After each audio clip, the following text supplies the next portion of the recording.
Sa pagpasok nga ng 2025 ay inabangan nga ang pagbabalik ni D'Angelo Russell sa Brooklyn Nets.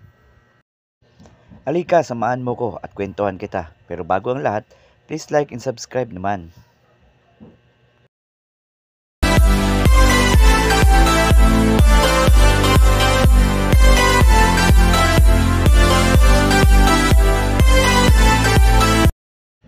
Limang taon na nga ang nakakaraan simula nung huling naglaro si D'Angelo Russell sa Brooklyn Nets.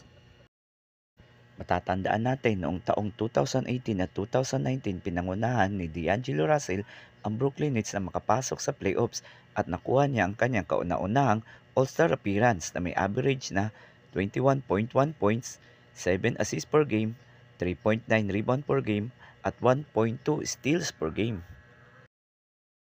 At dito nga sa pagpasok ng taong 2025 ay inaabangan ng lahat ang performance na pagbabalik ni D'Angelo Russell sa Brooklyn Nets kontra Toronto Raptors.